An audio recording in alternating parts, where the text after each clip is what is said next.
السميع العليم من الشيطان اللعين الرجيم. بسم الله الرحمن الرحيم. الحمد لله رب العالمين، والصلاة والسلام على سيدنا وشفيعنا أبي القاسم محمد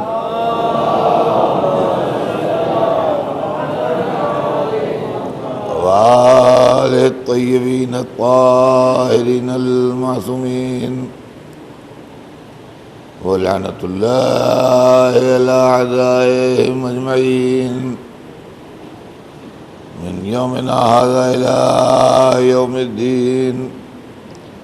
أما بعد فقد قال الله سبحانه تبارك وتعالى في كتابه المبين وهو أصدق الصادقين: إنما وليكم الله ورسوله والذين آمنوا الذين يقيمون الصلاة ويؤتون الزكاة وهم راکعون. صلوات بھیجنے محمد.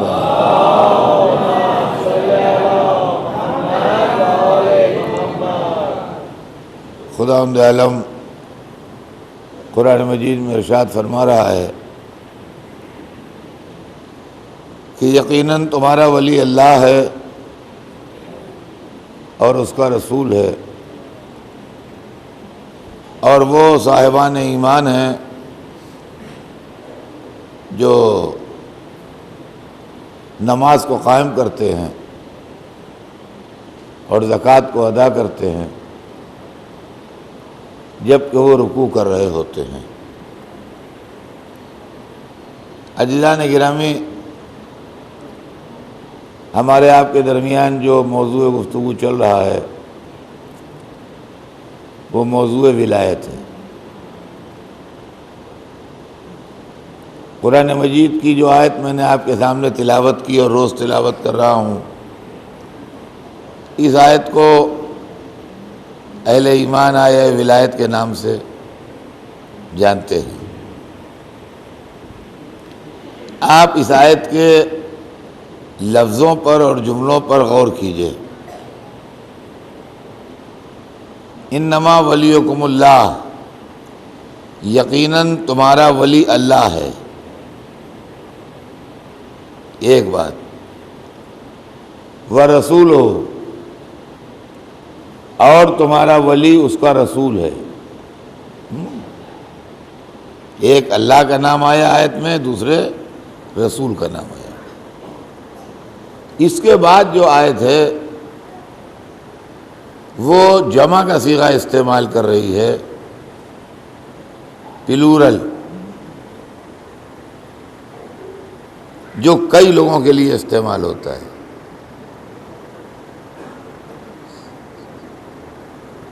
واحد اور جمع، ایک کے لیے واحد کا صیغہ استعمال ہوتا ہے اور ایک سے زیادہ کے لیے عربی میں 3 یا اس سے زیادہ کے لیے جمع کا صیغہ استعمال ہوتا ہے.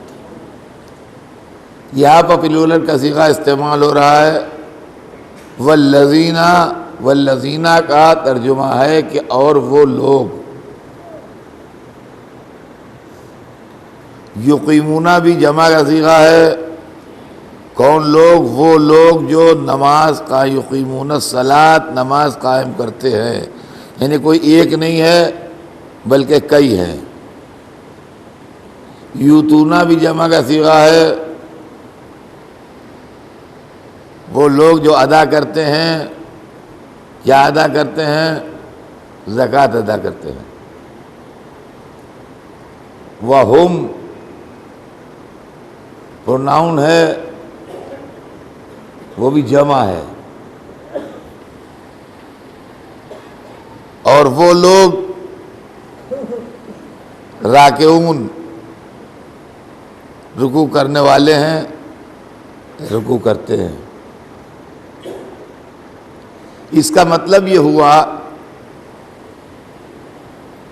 کہ ایک ولایت اللہ کی ہے، ایک ولایت رسول کی ہے۔ یہ غور سے سنیے گا۔ پہلی بات تو یہ سمجھ میں آئی اس آیت سے کہ سلسلہ رسالت حضور پر تمام ہو رہا ہے، سلسلہ ولایت نہیں تمام ہو رہا ہے۔ اس لیے کہ اگر سلسلہ ولایت رسول اللہ پر تمام ہو رہا ہوتا تو رسول کی ولایت کے بعد کسی اور کی ولایت کا تذکرہ نہ ہوتا، جیسے قرآن میں کہیں پر بھی رسول کی رسالت کے آگے کسی کی رسالت کا تذکرہ نہیں ہے۔ اس کا مطلب یہ ہے کہ ولایت جو ہے وہ امامت کی طرح، رسالت کی طرح کی چیز نہیں ہے جو رسول پر تمام ہو رہی ہو، بلکہ رسالت ان پر تمام ہو رہی ہے، ولایت آگے بڑھے گی۔ اور ولی رسول کے بعد کوئی ایک آدمی نہیں ہوگا، بلکہ ولی رسول کے بعد کئی آدمی ہوں گے۔ ولی ولایت جو ہے وہ کئی آدمیوں کو ملے گی، اس لیے کہ جمع کا صیغہ استعمال ہو رہا ہے۔ اب ان کے نام نہیں لیے گئے، ان کی صفتیں بیان کی گئیں۔ وہ کیسے لوگ ہیں؟ وہ نماز کو قائم کرنے والے لوگ ہیں، وہ زکوٰۃ کو ادا کرنے والے لوگ ہیں، وہ رکوع کرنے والے لوگ ہیں۔ اب یہاں سے عزیزان گرامی ہم کو حدیث کی ضرورت پڑتی ہے، یہاں سے ہم کو حدیث کی ضرورت پڑتی ہے، اس لیے کہ قرآن اور حدیث کا چولی دامن کا ساتھ ہے۔ میں اب جا کے کچھ زبان و بیان پر دو چار لفظوں پر تھوڑی سی قابو پایا ہوں کہ جو اسلامی تاریخ کے پیچیدہ مسئلے بھی آپ کے سامنے کبھی کبھی رکھ دیتا ہوں اور کوشش کرتا ہوں کہ ان کو آسان لفظوں میں سمجھا دوں تاکہ ہمارے بچے وہ سمجھ لیں۔ قرآن و حدیث کا رشتہ جو ہے وہ یہ ہے کہ قرآن یقینی بالکل صحیح ہے، مگر قرآن سے یقینی نتیجہ بعض وقت نہیں نکلتا۔ حدیث یقینی نتیجہ دیتی ہے، مگر بعض وقت حدیث غیر صحیح بھی ہوتی ہے۔ قرآن اپنی وضاحت میں ضرورت محسوس کرتا ہے حدیث کی، حدیث اپنی صداقت ثابت کرنے میں ضرورت محسوس کرتی ہے قرآن کی۔ ٹھیک ہے، غور کیجیے گا، حدیث کے سچا ثابت ہونے میں یہ ضروری ہے کہ وہ مطابق قرآن ہو، اور قرآن کیا کہہ رہا ہے اس کو سمجھنے میں کبھی کبھی حدیثوں کی ضرورت پڑتی ہے، اور بغیر حدیث کے قرآن کا جملہ سمجھ میں نہیں آتا۔ کیا ہوا بھائی؟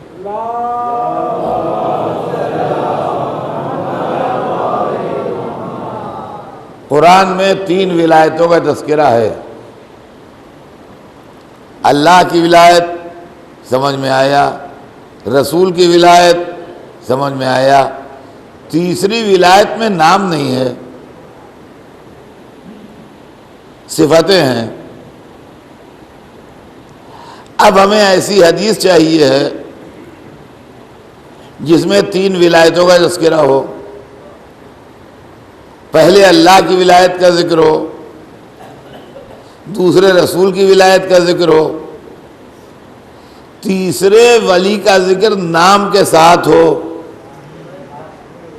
دیکھیے غور کیجیے گا، تیسرے ولی کا ذکر نام کے ساتھ ہو، تاکہ ریفرنس ہمیں قرآن میں ملے، نام ہمیں حدیث میں ملے۔ اس سے ہمارے 2 فائدے ہوں گے۔ ایک تو آیت کا تیسرا ٹکڑا ایکسپلین ہو جائے گا کہ تیسرے ولی کون صاحب ہیں، اور دوسرا فائدہ ہم کو یہ ہوگا کہ ہمارے سچے حدیثوں کے ہیرے میں ایک ہیرے کا اضافہ ہو جائے گا کہ مطابق قرآن ہے۔ ہے کہ نہیں؟ اب ہم نے ڈھونڈنا شروع کی حدیثیں، تو اللہ مجھے معاف کرے، حدیثوں کا تو انبار لگا ہوا ہے، حدیثوں کا انبار لگا ہوا ہے۔ اور امام احمد ابن حنبل 4 اماموں میں ایک امام گزرے، جو 4 اسکول آف جورسپروڈنس ہیں مسلمانوں میں، حنفی، مالکی، شافعی، حنبلی، ان میں کے ایک اسکول آف جورسپروڈنس کے لیڈر یا امام یا جو بھی کہہ لیجیے آپ، وہ امام احمد ابن حنبل بھی ہیں۔ انہوں نے حدیث کی ایک کتاب کمپائل کی ہے جس کا نام ہے مسند امام احمد ابن حنبل۔ وہ اپنی کتاب میں یہ لکھتے ہیں کہ مجھے 30 لاکھ حدیثیں یاد ہیں،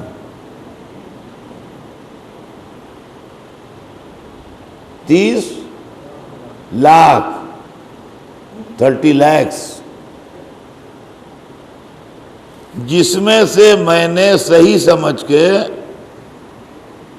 اپنی مسند میں 30,000 حدیثیں نقل کی ہیں۔ اس کا مطلب یہ ہے کہ 90% حدیثیں انہوں نے ریجیکٹ کر دیں، 30,000 حدیثیں انہوں نے 99% حدیثیں انہوں نے ریجیکٹ کر، غلط کہا میں نے، میری میتھمیٹکس کمزور ہے، 99% حدیثیں انہوں نے ریجیکٹ کر دی، 1% حدیث لی انہوں نے۔ ان کے تھوڑے دنوں بعد امام بخاری پیدا ہوئے۔ امام بخاری نے اپنی کتاب لکھی صحیح بخاری، ان کی 30,000 حدیثوں میں سے 24,000 مائنس کر دی انہوں نے، اور 6,000 بخاری میں لکھی، اور کہا کہ یہ حدیثیں میں نے 2 رکعت نماز پڑھ کے جمع کی ہیں، اور بڑے خلوص سے جمع کی ہیں، اور بڑی محنت سے جمع کی ہیں۔ تو عزیزان گرامی، اسلام میں جھوٹی حدیثوں کا تو انبار لگا ہے۔ یہ جھوٹی حدیثیں آج کے مسلمانوں نے نہیں جمع کی ہیں، جو بڑے خراب ہیں، بڑے بد کردار ہیں، بڑے برے ہیں، یہ حدیثیں صدر اول والوں نے جمع کی ہیں۔ تو اس کا مطلب یہ ہے کہ یہ ہر زمانے میں، بلکہ ابتدائی دور میں، رسول کا نام لے کے رسول کے قول کا کاروبار کرتے تھے مسلمان۔ اما ہم برے صحیح، مگر رسول کے قول کا دھندا تو نہیں کرتے،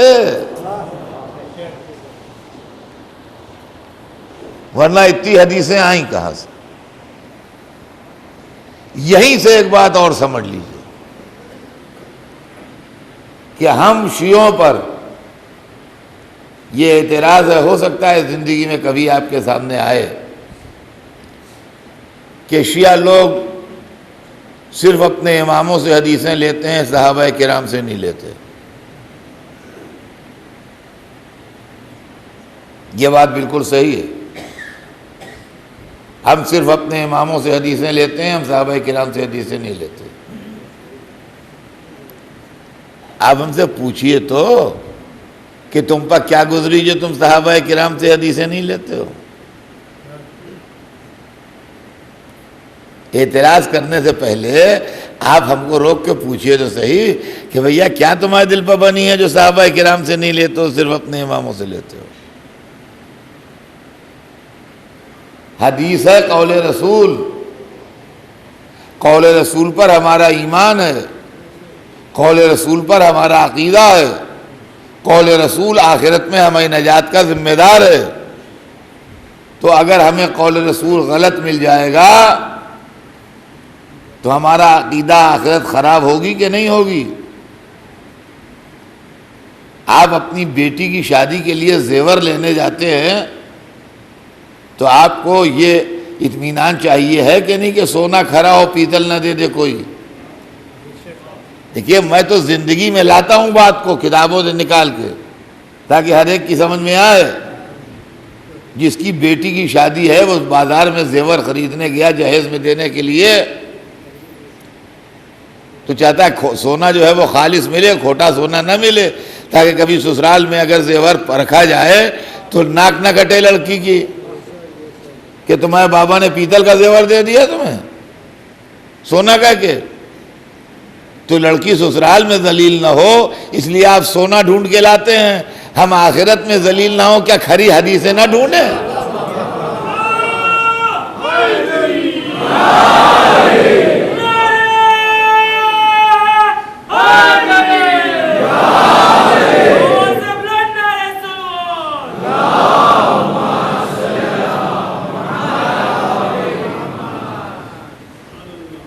ہمیں بھی حق حاصل ہے کہ ہم کھری حدیثیں ڈھونڈیں، کھری حدیثیں تلاش کریں تاکہ ہمیں صحیح مال ملے.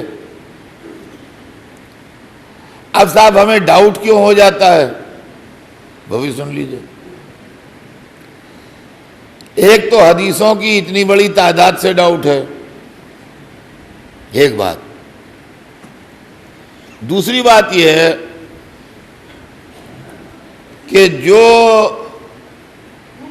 رسول سے ملا ہوا پیریڈ ہے یعنی پہلی صدی ہجری، اس میں بنی امیہ کی حکومت تھی. بنی امیہ نے حدیثیں گڑھوائی ہیں، بنی امیہ نے حدیثیں تیار کروائی ہیں، بنی امیہ نے دشمنی اہل بیت میں حدیثیں مرتب کروائی ہیں. پھر اس کے علاوہ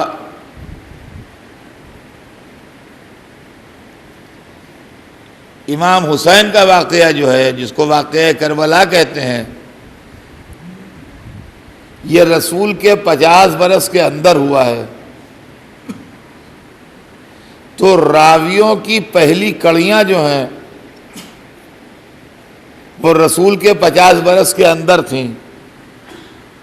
یہ بات سمجھنے کی کوشش کیجیے گا. یہ وہ لوگ تھے جو کچھ مدینے میں تھے، کچھ مکے میں تھے، کچھ عراق میں تھے، کچھ شام میں تھے، کچھ مصر میں تھے، دنیا کے مختلف علاقوں میں پھیلے ہوئے تھے. یہ 3 کیٹیگریز کے لوگ تھے. کچھ وہ تھے جنہوں نے حسین کے قتل میں مدد کی، تیر چلائے، تلواریں چلائیں، نیزے چلائے، پوری فوج تھی کربلا میں. کچھ وہ تھے جنہوں نے حسین پر ظلم کیے، اب اسلحہ چلا کے ظلم کیا یا زبان سے ظلم کیا یا حق چھین کے ظلم کیا یا ان کا مال کھا کے ظلم کیا، بہرحال ظلم کیا. کچھ وہ تھے جنہوں نے قتل تو نہیں کیا، ظلم تو نہیں کیے، مگر جب سنا کہ حسین شہید ہو گئے تو چپ کے بیٹھے رہے، اس پر راضی رہے. بھائی ہم سے کیا ہو گئے تو ہو گئے، ہم کون بولنے والے، ہم سے کیا تعلق، ہم اپنے گھر میں الگ بیٹھے ہیں. لیکن تینوں کنڈم کیے گئے. زیارتیں پڑھتے ہیں آپ کے نہیں؟ تو زیارت میں آپ کیا پڑھتے ہیں؟ دہرائیے، لعن اللہ امتن قتلت کا، ولعن اللہ امتن ظلمت کا، ولعن اللہ امتن سمعت بذالک فرضیت بہ. لوگ کہتے ہیں گالی ہے، گالی والی نہیں ہے، یہ اپنا اظہار برات ہے، علیحدگی کا اظہار ہے کہ اللہ عذاب نازل کرے، اللہ اپنی رحمت کو دور کرے. یہ پروپیگنڈا کر دیا گیا تو گالیاں ہیں، گالیاں والیاں نہیں ہیں. گالی الگ چیز ہے، اور لعنت الگ چیز ہے۔ لعنت جو ہے وہ صلوات کے مقابلے کی چیز ہے، دو چیزیں، جیسے واجب و حرام، واجب و حرام جیسے ویسے صلوات و لعنت۔ اللہم صلی، اللہم صلی کا مطلب ہے پالنے والے رحمت بھیج۔ جہاں صلوات بھیجتے ہیں اس کا ترجمہ اگر ہم اپنی اردو زبان میں کریں تو اس کا مطلب ہے اللہم صلی، اللہم تو اللہ کو ایڈریس کر رہا ہے آدمی، صلی، صلی معنی رحمت بھیج، اللہم صلی علی محمد و آل محمد، یعنی پالنے والے رحمت بھیج محمد و آل محمد پر۔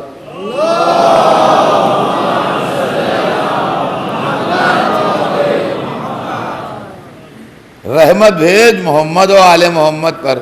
جب ہم نے محمد کے خدمات دیکھے، جب ہم نے آل محمد کی قربانیاں دیکھیں، جب ہم نے آل محمد کا کردار دیکھا، جب ہم نے محمد و آل محمد کی سیرت پڑھی، جب راہ خدا میں ان کی دل سوزی دیکھی، تو ہمارے منہ سے بے تحاشا نکلا اللہم صلی علی محمد و آل محمد، پالنے والے رحمت بھیج محمد و آل محمد پر۔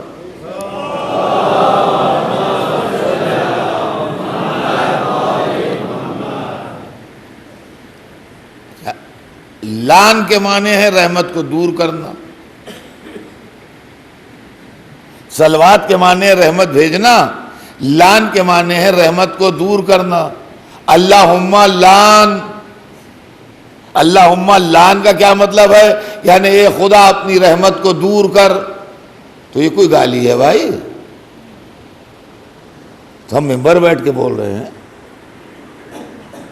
یہ کوئی ان پارلیمنٹری لینگویج نہیں ہے۔ بندہ خدا سے دعا مانگ رہا ہے، یہ بندے اور خدا کے بیچ کا معاملہ ہے، بیچ میں کوئی تھرڈ پرسن نہیں ہے۔ اللہم لان، اللہم لان کا مطلب یہ ہے کہ پالنے والے اپنی رحمت کو دور کر۔ جب ہم نے دیکھا کہ رسول کے نواسے کو 3 دن کا بھوکا پیاسا ظالموں نے کربلا میں شہید کر دیا، ہمارے منہ سے نکلا اللہم لان قتلۃ الحسین، پالنے والے حسین کے قاتلوں سے اپنی رحمت دور کر۔ تو ٹھیک نکلا منہ سے، وہ چیزیں دیکھ کے وہ بات نکلی، یہ چیزیں دیکھ کے یہ بات نکلی۔ اور یہ 2 عمل ایسے ہیں میاں، یہ بھی بچے سن لیں کہ جتنے اعمال آپ کرتے ہیں وہ آپ کرتے ہیں، خدا شریک نہیں ہے آپ کا، نہ اس کو ضرورت ہے۔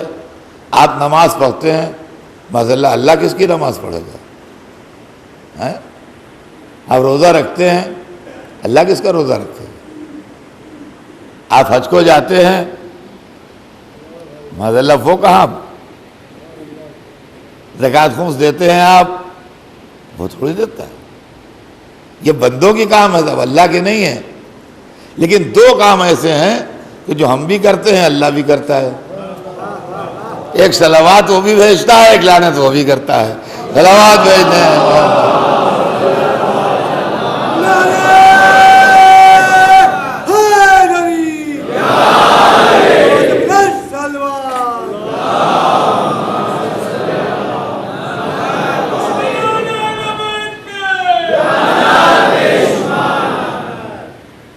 آپ تو یہ معاملہ ہے۔ اب ہمارے صلوات بھیجنے میں اور اللہ کے صلوات بھیجنے میں فرق کیا ہے؟ یا ہمارے لعنت کرنے میں اور اس کے لعنت کرنے میں فرق کیا ہے؟ یہ بھی سمجھ لیجیے۔ ہم جب صلوات بھیجتے ہیں تو ہم اللہ سے دعا کرتے ہیں کہ اللہم صلی علی محمد و آل محمد، پالنے والے رحمت بھیج محمد و آل محمد پر۔ اور جب وہ صلوات بھیجتا ہے تو اس کا صلوات بھیجنا یہ ہے کہ وہ رحمت نازل کرتا ہے محمد و آل محمد پر، یہ ہے اس کا صلوات بھیجنا۔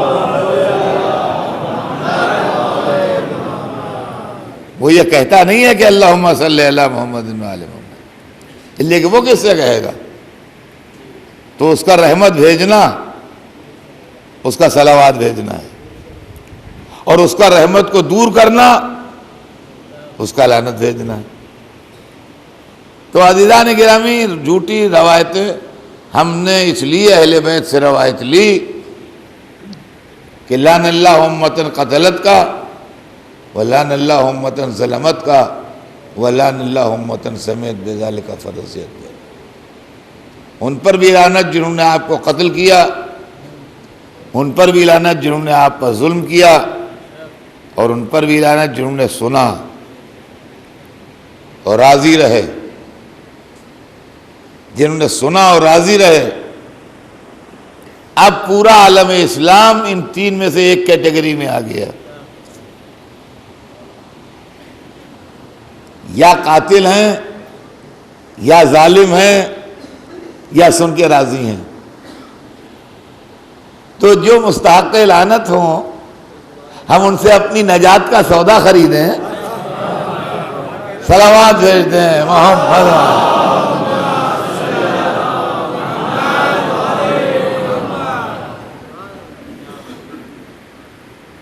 اور ہمارے پاس 1400 برس کے بعد جب ہم پیدا ہوئے، ہم نے ہوش سنبھالا، ہم نے 2 حرف پڑھے، ہم سمجھنے کے قابل ہوئے، تو کوئی ایسی چھلنی نہیں ہے جس میں چھان کے ہم ان کو الگ کریں کہ نہ یہ قاتلوں میں تھے، نہ یہ ظالموں میں تھے، نہ یہ سن کے راضی رہنے والوں میں تھے۔ تو اب یہاں سے وہاں تک معاملہ مکس ہو گیا، یہاں سے وہاں تک معاملہ مکس ہو گیا۔ ہو سکتا ہے کہ ہزاروں راویوں کے بیچ میں 2 4 10 20 ایسے بھی ہوں کہ جو نہ قاتلوں میں ہوں، نہ ظالموں میں ہوں، نہ سن کے راضی رہنے والوں میں ہوں، مگر ہمارے پاس کوئی ایسی مشین نہیں ہے جس میں ڈال کے ہم پرکھ لیں کہ یہ اس زمانے میں ان کیٹیگری میں نہیں آتے تھے۔ لہذا جب پوری لاٹ خراب ہو گئی تو ہم نے اس کو ریجیکٹ کر دیا۔ اب عالم اسلام میں بچا کون ان کے بعد؟ وہی بچے جن کو اللہ نے عصمت کا لباس پہنایا تھا۔ اس لیے ہم حدیثیں جو ہے وہ ان سے لیتے ہیں جو امام معصوم ہیں، اور ان کی بتائی ہوئی حدیثوں کے اوپر ہم عمل کرتے ہیں۔ ہم دوسرے لوگوں سے حدیثیں نہیں لیتے۔ اس کی وجہ کیا ہے؟ اس کی وجہ عزیزان گرامی بالکل سامنے کی باتیں ہیں۔ اسلام میں ہمارے نقطہ نظر سے نہیں، عالم اسلام کے نقطہ نظر سے 4 خلفاء گزرے، ہاں، جن کا مرتبہ پورے مسلمانوں میں سب سے زیادہ بتایا گیا، ہاں، اور کہا رسول کے ساتھ رہے، رسول سے بہت کلوز تھے، رسول کے کمپینین تھے، رسول سے ان سے بہت ہی قربت تھی، ٹھیک ہے۔ ان 4 بزرگوں کی حدیثیں ملا کے 1500 نہیں پہنچتی۔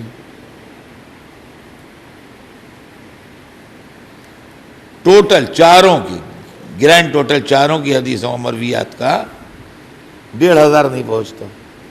1400 کچھ پا کے ختم ہو جاتا ہے۔ 1500 نہیں بنتا 4 کا ملا کے، ٹھیک ہے، نہیں بنتا۔ ایک بزرگ اکیلے ایسے ہیں جن کے متعلق یہ کانٹروورسی ہے کہ رسول اللہ کے ساتھ 1.5 برس رہے ہیں کہ 2 برس رہے ہیں کہ 2.5 برس رہے ہیں۔ 2.5 برس سے زیادہ کوئی نہیں مانتا۔ ایک بزرگ عالم اسلام میں ایسے ہیں کہ جو حضرت رسول اللہ کے ساتھ کوئی کہتا ہے 1.5 برس رہے، کوئی کہتا ہے 2 برس رہے، کوئی کہتا ہے 2.5 برس رہے۔ ہم 2.5 برس مانے لیتے ہیں جو میکسیمم پیریڈ ہے، کہ نہیں وہ 2.5 برس رہے ہوں گے۔ صحابی تھے حضرت ابو ہریرہ، 7000 حدیثیں ہیں ان سے۔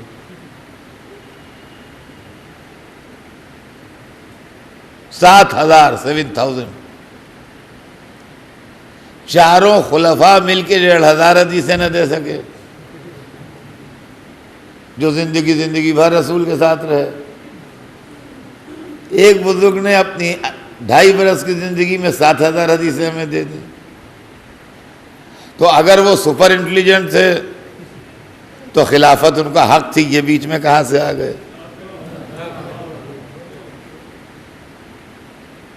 اور اگر اس کے اندر غلطیاں تھیں تو پھر ہم صحیح ڈھونڈنے کے لیے کہاں جائیں اور کس کے دروازے پر جائیں؟ رسول نے وقت رحلت 9 بیویاں چھوڑیں،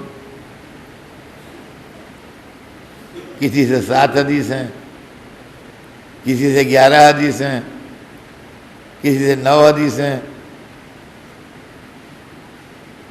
کسی سے 100 سوا 100 تک پہنچ گئیں. ایک بیوی سے 5,000 حدیثیں.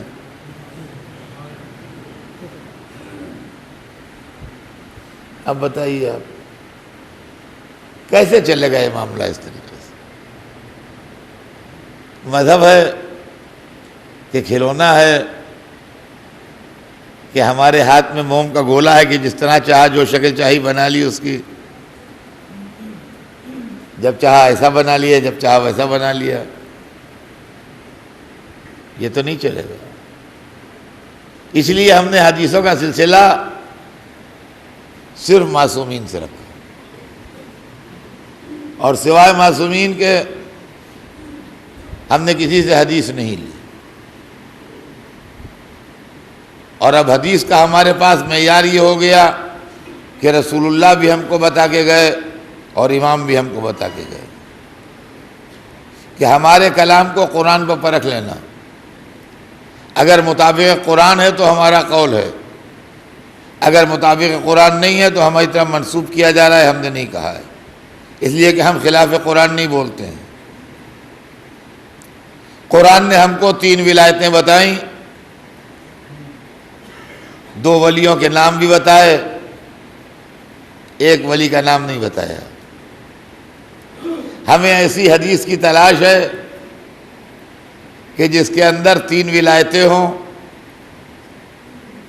اللہ کا نام ہو، رسول کا نام ہو، اور اس کے بعد تیسرے ولی کا نام ہو، تاکہ قرآن کی آیت کی توضیح ہو سکے.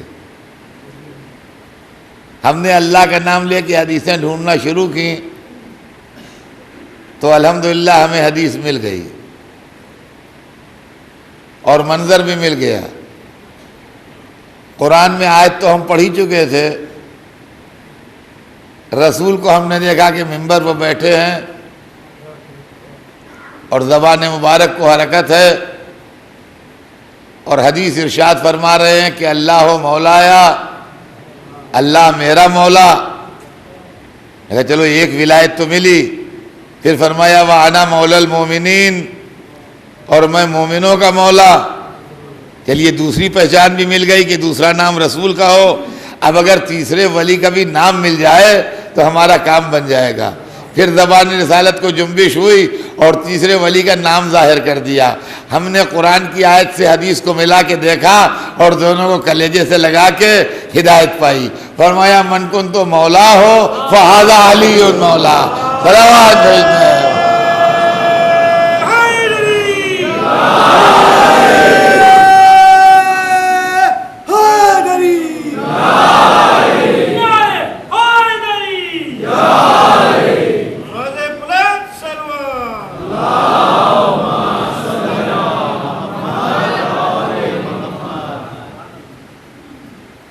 عزیزان گرامی، اس طریقے سے ہمارے پاس ولایت کی خبر آئی. اب علی کا نام سمبل بن گیا، علامت بن گیا. رسول 1,24,000 ہے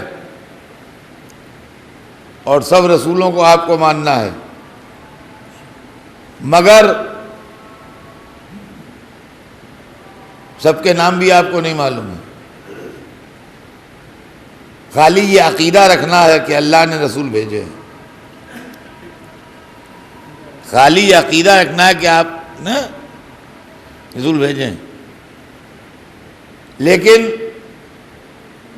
ایک رسول کے نام میں 1,24,000 نام چھپے ہوئے ہیں۔ جی آپ اگر آپ نے یہ کہہ دیا کہ اشہد ان ابراہیم خلیل اللہ، تو یہ تو معلوم ہوا کہ ابراہیم کو مانتے ہیں آپ۔ یہ کہاں سے پتا چلا کہ آپ موسیٰ اور عیسیٰ کو ہی مانتے ہیں؟ اگر آپ نے کہہ دیا اشہد ان موسیٰ کلیم اللہ، یہ تو پتا چلا کہ حضرت موسیٰ تک آپ مانتے ہیں، یہ کہاں سے پتا چلا کہ حضرت عیسیٰ اور ہمارے رسول کو ہی مانتے ہیں؟ اگر آپ نے کہہ دیا اشہد ان عیسیٰ روح اللہ، بات ٹھیک ہے، مگر یہ کہاں معلوم کہ آپ حضرت کو ہی مانتے ہیں؟ لیکن جب آپ نے کہا اشہد ان محمد رسول اللہ،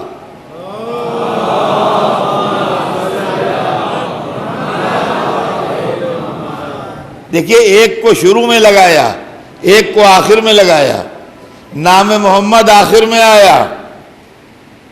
جب کہا اشہد ان محمد رسول اللہ، تو اس کا مطلب یہ ہے کہ آدم سے لے کے محمد تک سب کو مان لیا۔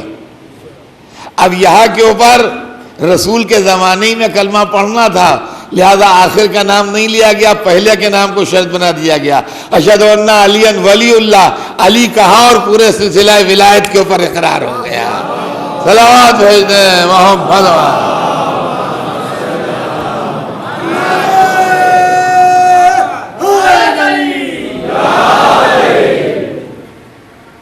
ولایت علی، تو علی کی ولایت اور علی کے معصوم اولاد کی ولایت، کہ جن کے ذریعے سے اسلام بچایا جائے گا اور جن کے ذریعے سے اسلام پہچانا جائے گا، اور جن کے سامنے جب سائل آئیں گے تو اپنا دامن مراد بھر کے لے جائیں گے، اور جب اسلام پر کوئی مصیبت پڑے گی تو یہی اسلام کی گتھیوں کو سلجھائیں گے۔ عزیزان گرامی، عام طور سے ہمارے بچے، ہمارے نوجوان واقعات کربلا سے واقف ہیں، یا مجالس میں جو واقعات مولا علی کے بیان ہوتے ہیں ان سے واقف ہیں۔ اس کے علاوہ واقفیت تھوڑی کم ہے، اور ہمارے بچوں کو اپنی پوری تاریخ سے واقف ہونا چاہیے۔ ہمارے نوجوانوں کو اپنے ہر امام کے کارناموں سے واقف ہونا چاہیے، اس لیے کہ یہ سلسلہ ولایت علی کی ذات پر تمام نہیں ہوا ہے، بلکہ آج آخری ولی حجاب غیبت میں ہے۔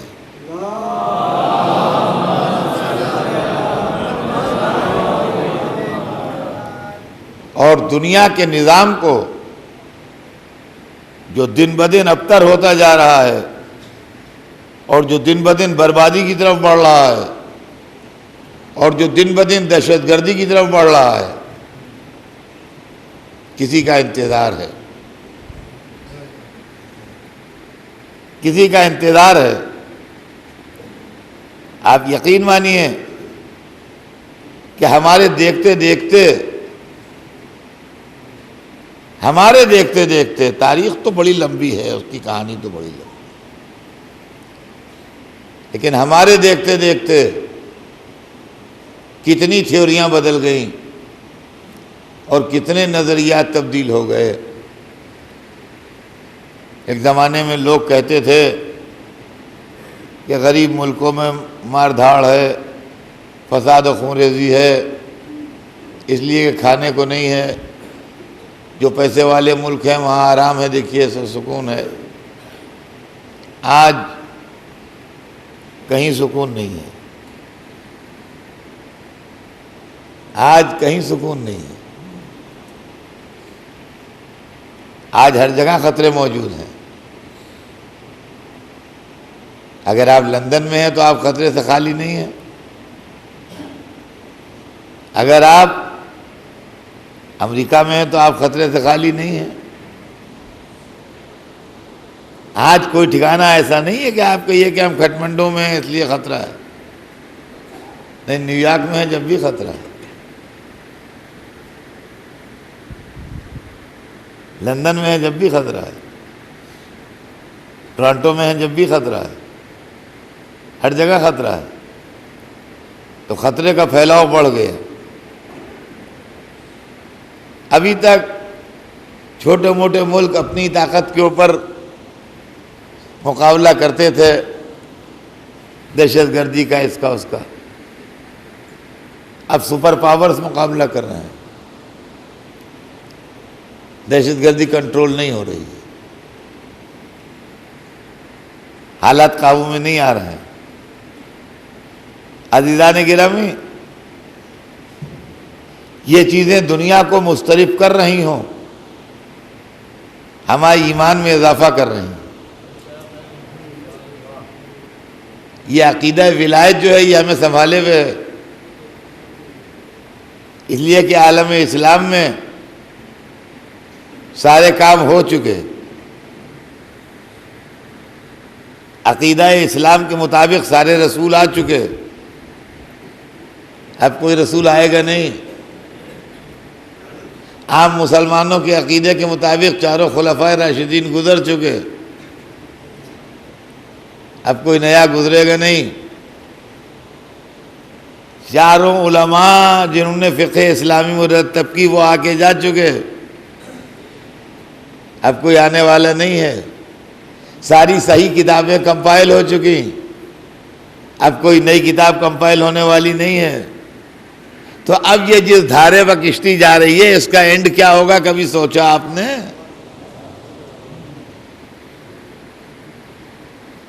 دن بدن مذہب کی رسوائی بڑھتی جا رہی ہے،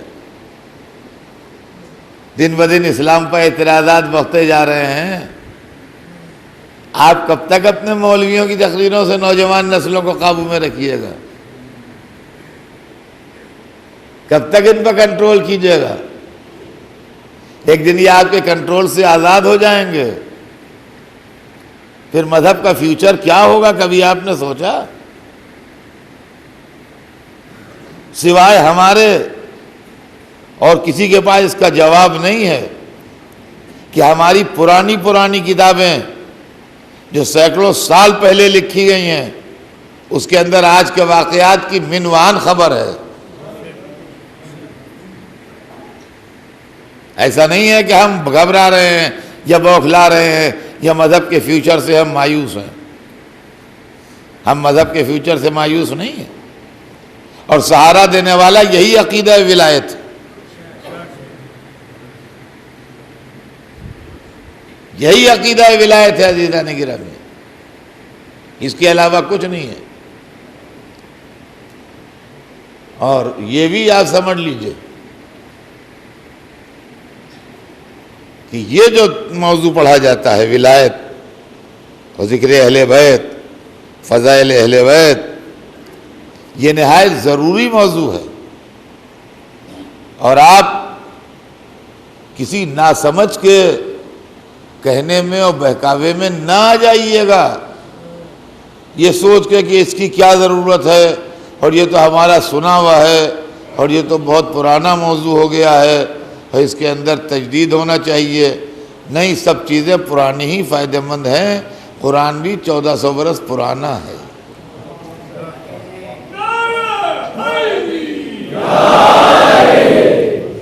اس لیے کہ اعمال کردار سازی کرتے ہیں لیکن اعمال ڈیفنس نہیں کر پاتے۔ ڈیفنس یہی کرتا ہے عقیدہ ولایت، ڈیفنس جو کرتا ہے وہ یہی کرتا ہے، جس کا نام عقیدہ ولایت ہے۔ اس لیے کہ رسول نے خبر دی ہے کہ دنیا جب ظلم و فساد سے بھر جائے گی تو ہمارا قائم آ کے عدل کی حکومت قائم کرے.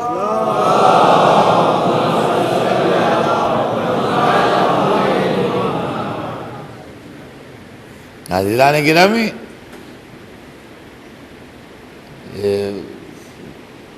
بڑی بڑی تقریریں ہوتی ہیں اور لوگ پڑھتے ہیں. میں نے اس کو سم اپ کیا اور گھنٹوں کی تقریروں کو اور پورے اشرے کے بیان کو میں نے 5 منٹ کے اندر سم اپ کیا. اور میں نے جب اسٹڈی کی اور اس کو پڑھنا شروع کیا تو میں اس نتیجہ پہنچا کہ 3 چیزیں ہیں جس میں آخر زمان میں ظہور سے پہلے دنیا مبتلا ہوگی. 3 چیزیں. ایک، مذہب کی بربادی، مذہب کی گرفت عوام کے اوپر کم ہو جائے گی اور مذہب قریب قریب برائے نام رہ جائے گا یا نہیں رہ جائے گا جو بھی ہوگا، لیکن بہرحال اس کی گرفت عوام پر بہت کم ہوگی. اب اس کیٹیگری میں بہت سی حدیثیں ہیں. لوگ قرآن گا کے پڑھیں گے اور یہ ہوگا، عورتیں مردوں کا لباس پہنیں گی اور مرد عورتوں کا لباس پہنیں گے اور دنیا میں بے حیائی ہوگی اور بچلنی ہوگی اور فلاں، یہ تمام چیزیں ہیں. لیکن مطلب اس سب کا یہ خلاصہ یہ ہے اس کا کہ مذہب کی گرفت جو ہے وہ عوام پر کم ہوگی. دوسری چیز جو سمجھ میں آئی حدیثوں کو دیکھ کے وہ یہ سمجھ میں آئی کہ لا اینڈ آرڈر کی حالت بہت خراب ہوگی. آدمی نکلے گا گھر سے وہ زندہ آنے کی امید نہیں ہوگی، یہ ہوگا وہ ہوگا، خطرے ہوں گے، ایک دوسرے کو قتل کریں گے، ایک دوسرے کو مار ڈالیں گے، یہ کریں گے. اس کا مطلب یہ لا اینڈ آرڈر کی سچویشن بالکل برباد ہوگی. تیسری چیز جو سمجھ میں آئی حدیثوں کو پڑھ کے وہ یہ کہ اس زمانے میں ہر چیز سے برکت اٹھ جائے گی اور ہر چیز کی شارٹیج ہوگی. اب اس کے ذیل میں حدیثیں ہیں کہ آدمی ایک روٹی پر ایمان بیچ ڈالے گا. تو سوال یہ ہے کہ اس کو غور سے، یہ حدیث تو آپ نے سن لی کہ ایک روٹی پر ایمان بیچ ڈالے گا. سوال یہ جس کے گھر میں سال بھر کے کھانے کو ہوگا وہ ایک روٹی پر ایمان کیوں بیچے گا؟ یہ تو سوچیے آپ. جو 2 وقت کے فاقے سے ہوگا وہی ایک روٹی پر ایمان بیچے گا. جس کے گھر میں کھانے کا سامان بھرا ہوگا وہ کاہے کو ایمان بیچے گا ایک روٹی کے اوپر؟ تو یہ 3 چیزیں ہیں جو خلاصے کے طور پر سامنے آتی ہیں. پوسٹ ظہور جو پیریڈ ہے یعنی ظہور کے بعد والا، اس میں یہی 3 چیزیں غائب ملتی ہیں. ایمان کی پوزیشن یہ ہوگی کہ مشرق سے مغرب تک ایک دین ہوگا. وَيُمَكِّنَنَّ لَهُمْ دِينَهُمُ الَّذِي ارْتَضَىٰ لَهُمْ، اس دین کو ہم طاقت دیں گے جس کو ہم نے تمہارے لیے پسند کر لیا ہے. قرآن کہہ رہا ہے. تو دین قوی ہوگا اور لا اینڈ آرڈر کی پوزیشن بہت ساؤنڈ ہوگی. اب اس وقت کی بھی حدیثیں ہیں، پیشین گوئیاں کہیے، فور کاسٹ کہیے. اب وہ حدیث ہے یا ہم کو سمجھانے کے لیے جو بھی ہو، میں اس میں زیادہ بحث میں نہیں پڑتا ہوں کہ ایک عورت جوان خوبصورت زیور پہنے ہوئے سر سے پیر تک شام سے مکے تک آئے گی اکیلے سفر کر کے اور کوئی اس کو ستائے گا نہیں راستے میں. تو اب آئے گی کہ نہیں آئے گی یا مثال بتائی گئی ہے یہ تو اللہ جانے. لیکن بہرحال اس سے ظاہر یہ ہوا کہ لا اینڈ آرڈر اتنا پرفیکٹ ہوگا کہ اس طریقے سے عورت وہاں سے وہاں تک چل کے آ جائے اور کوئی اس سے بولنے والا نہ ہو.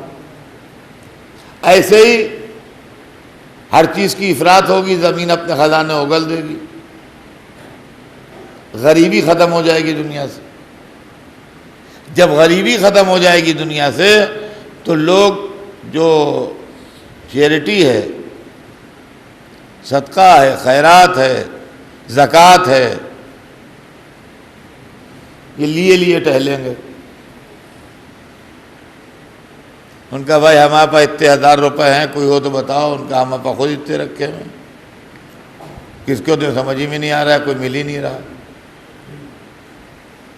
آخر میں یہ ہوگا کہ وہ چیریٹی کے پیسے جو ہیں وہ رفاع عام کے کاموں میں لگیں گے۔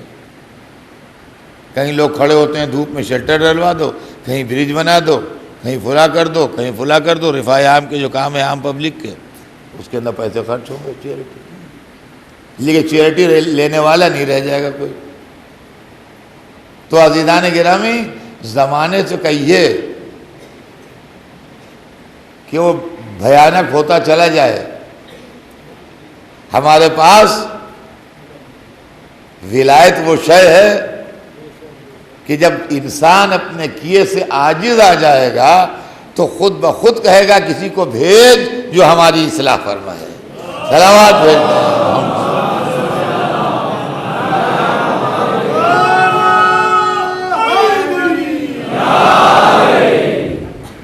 تو عزیزان گرامی، انشاءاللہ کوشش میں یہ کروں گا کہ میں ایک سلسلے وار آج جو مجلسیں باقی ہیں اس کے اندر آپ کو یہ سناؤں کہ آپ کا ائمہ اطہار نے اپنے اپنے دور میں کیا کیا خدمات دین کے انجام دیے ہیں، اور کس کس موقع پر کہاں کہاں مذہب کو بچایا ہے اور کہاں کہاں مذہب کی حفاظت کی۔ یہ چیز جو ہے یہ سلسلے وار عرض کروں تاکہ یہ سمجھ میں آئے کہ ولایت نے ہم کو کیا دیا ہے، اور جنہوں نے ولایت کو چھوڑا ہے انہوں نے کیا کھویا ہے۔ جنہوں نے ولایت کو چھوڑا ہے انہوں نے کھویا کیا ہے، اور جنہوں نے ولایت کا دامن ہاتھ میں رکھا ہے انہوں نے پایا کیا ہے۔ اس لیے کہ دنیا میں دولت چند روزہ ہوتی ہے۔ کل میں آپ کو سنا چکا کہ جس کے دل میں تمنا حکومت تھی اور جو آرزو مال میں تھا، اور جس نے ملک رہ کی لالچ میں حسین کو شہید کیا تھا، اس کو ملک رہ مل نہ پایا۔ حسین کے قاتلوں میں جتنے تھے سب عبرت کی موت مرے، اور کسی کو کچھ نہ ملا۔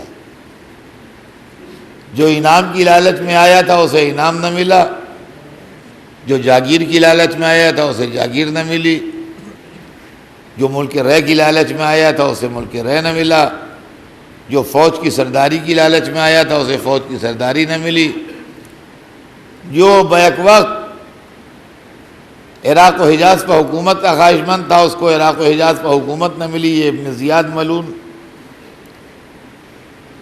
اور جو دین خدا کو مٹانا چاہتا تھا خود یزید، وہ دین خدا کو مٹا نہ پایا۔ بادشاہ سے لے کے ایک سپاہی تک سب محروم رہے۔ میں نے کتاب میں ایک عجیب و غریب عبرتناک واقعہ پڑھا کہ ایک شخص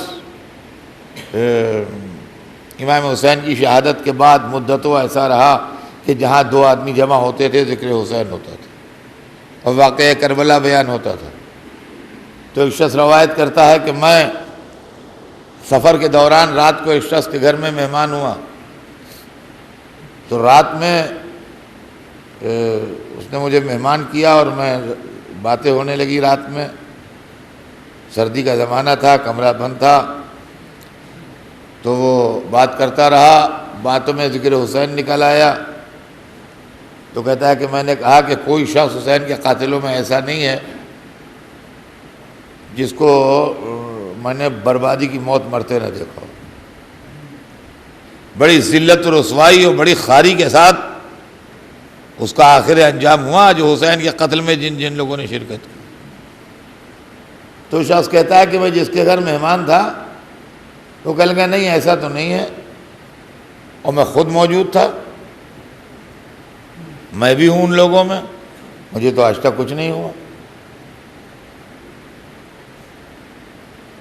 تو کہتا ہے کہ جب اس نے اپنے کو خود پیش کیا کہ میں خود ہوں تو مجھے اس سے ایک نفرت سی ہوئی، مگر رات کا وقت تھا، میں اس کے گھر میں ٹھہرا ہوا تھا، میں خاموش ہو گیا، اور مگر بس مجھے ایک کراہت سی محسوس ہوئی اس سے، اور میں سوچنے لگا کہ کسی صورت سے سویرا ہو تو میں اس کے پاس سے چلا جاؤں۔ تو اس نے بھی یہ محسوس کر لیا کہ یہ کچھ اس تذکرے سے کبیدہ خاطر ہو گئے ہیں، تو چراغ جل رہا تھا، کہتا ہے کہ اس نے مجھ سے پوچھا کہ تم اندھیرے میں سونے کی عادی ہو کہ روشنی میں؟ تو میں نے اس کو جواب دیا کہ نہیں، اندھیرا ہو تو زیادہ اچھا ہے۔ تو چراغ بجھانے گئے، تو کہہ لے بھائی اس گفتگو کو چند منٹ ہی گزرے تھے، زیادہ نہیں گزرے تھے، وہ چراغ بجھانے گیا اور چراغ کو پھونکنا چاہا اس نے منہ سے، تو قبل اس کے کہ منہ کی ہوا چراغ کی لو تک پہنچتی، اس کی داڑھی پہنچ گئی چراغ کی لو تک، اور داڑھی میں آگ لگی، اور داڑھی میں آگ لگنے سے ایسا لگا جیسے پورا بارود کا بنا ہوا ہے، سر سے پیر تک جل گیا، اور کہہ لگے 2 منٹ کے اندر اس کی کولا لاش میرے سامنے رکھی ہوئی تھی۔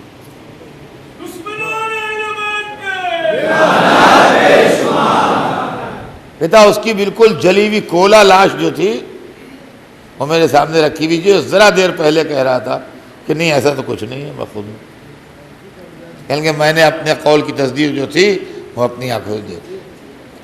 تو عزیزان گرامی، 4 دن کا ظلم تھا، اور اس کے بعد آج ساری دنیا میں حسین حسین۔ ہمیں جانیں فدا ہو جائے ان بے کسوں پر، ان بیویوں پر، ان مردوں پر، کیسا جوش تھا خدا کی قسم۔ مادر وہب ساری رات اپنے 17 دن کے بیاہے بیٹے کو سمجھاتی رہیں کہ بیٹا قربانی آل محمد کا دن ہے، ایسا نہ ہو کہ تمہاری ہمت پست ہو جائے، ایسا نہ ہو کہ تم نصرت حسین میں کمی کرو، ایسا نہ ہو کہ تم نہ جاؤ۔ اور بیٹا ماں کو یقین دلاتا رہا کہ نہیں مادر گرامی آپ اطمینان رکھیے، نصرت حسین میں کوئی کمی نہ ہوگی۔ اور جب عاشور کا دن آیا تو لوگوں نے منظر بھی دیکھا کہ ماں اپنے بیٹے کو لائی، اور اس کو اجازت میدان ملی، اور مقتل میں گیا اور شان سے لڑا، اور ماں کی خدمت میں آیا، خون میں نہایا ہوا، رضیت یا اماں، مادر گرامی کیا آپ مجھ سے راضی ہوئیں؟ اور ماں سمجھی کہ شاید اتنا لڑکے ہی اب واپس چلا جائے، حالانکہ وہ اس لیے نہیں آیا تھا کہ واپس جائے، مگر ماں کے دماغ میں یہ خیال ہوا کہ کہیں ایسا نہ ہو کہ بس اتنی لڑائی لڑکے واپس چلا جائے میدان جنگ سے۔ کہا نہیں بیٹا میں ابھی راضی نہیں ہوں، میں تو جب راضی ہوں گی جب تمہارا سر نصرت حسین میں جسم سے کٹ کے الگ ہو جائے۔ اور عزیزان گرامی تھوڑی دیر کے بعد وہ لڑ رہا تھا کہ اس نے منظر دیکھا کہ اس کی زوجہ عمود خیمہ ہاتھ میں لیے چلی آ رہی ہے۔ کہہ رہا تو کہاں نکل آئی؟ کہا حسین کی صدا استغاثہ نے میرے رگی دل کو توڑ دیا۔ حسین کہہ رہے ہیں واہ قلت ناصرہ۔ ہاں عزیزان گرامی عاشور کا دن یوں ہی گزرا، کبھی زہیر نے اپنی جان دی، کبھی مسلم نے اپنی جان دی، کبھی حبیب نے اپنی جان دی، ایک ایک جان دیتا رہا، ایک ایک قربانی دیتا رہا۔ جب مسلم گھوڑے سے گرے، حبیب نے مظاہر پہنچے، حسین ابن علی پہنچے۔ حبیب نے کہا مسلم جہاں تم جا رہے ہو وہاں ہم بھی آ رہے ہیں، کوئی تمنا ہو تو کہتے جاؤ۔ کانپتا ہاتھ اٹھا کے حسین کی طرف اشارہ کیا، ان کے لیے وصیت کرتا ہوں ان کو اکیلا نہ چھوڑنا۔ میں کہوں گا اے حسین کے ناصرو، عصر عاشور آؤ، حسین چاروں طرف سے نرغہ عادہ میں گھرے ہیں، کوئی نیزہ مارتا ہے، کوئی تلوار چلاتا ہے۔ زینب تڑپ کے در خیمہ پائی، قاتل قریب تھا، آواز دی او پسر سعد، تیرے نبی کا نوازہ ذبح ہو رہا ہے۔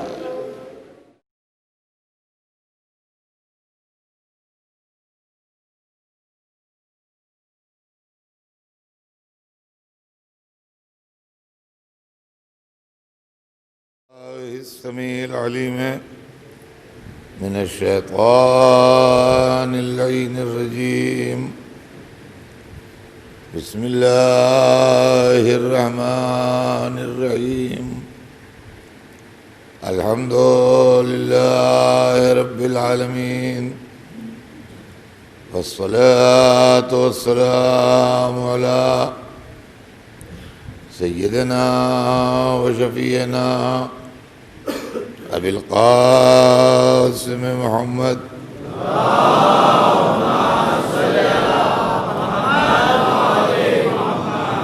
وآله الطيبين الطاهرين المعصومين ولعنة الله على أعدائهم أجمعين من يومنا هذا إلى يوم الدين. أما بعد فقد قال الله سبحانه تبارك وتعالى في كتابه المبين وهو أصدق الصادقين: إنما وليكم الله ورسوله والذين آمنوا الذين يقيمون الصلاة ويؤتون الزكاة وهم راكعون. صلوات بھیج دیں محمد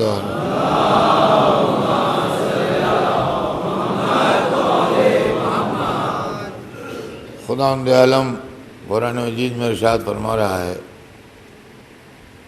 کہ یقیناً تمہارا ولی اللہ ہے اور اس کا رسول ہے،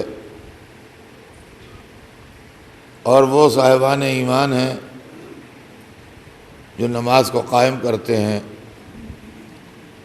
اور زکوٰۃ کو ادا کرتے ہیں جبکہ وہ رکوع کر رہے ہوتے ہیں۔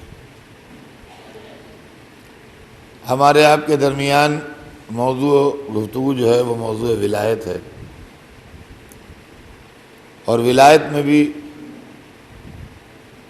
جو چیز خاص طور سے میں سنا رہا ہوں وہ یہ ہے کہ اللہ کی ولایت کو اور رسول کی ولایت کو کسی نہ کسی طرح لوگوں نے برے بھلے حالوں مانا، لیکن ولایت ائمہ اطہار کو لوگوں نے نہیں مانا اور اس سے انکار کر دیا، اور وہ ذمہ داری جو تھی وہ مسلمانوں کو سونپ دی۔ جو اللہ نے اماموں کو سونپی تھی، مسلمانوں نے وہ ذمہ داری مسلمانوں کو سونپ دی۔ یعنی میں بار بار ریپیٹ کرتا ہوں اسی لیے تاکہ ذہن میں بات رہے کہ دین بنانا اللہ کا کام تھا، اس نے بنا دیا، دین پہنچانا رسول اللہ کا کام تھا، انہوں نے پہنچا دیا،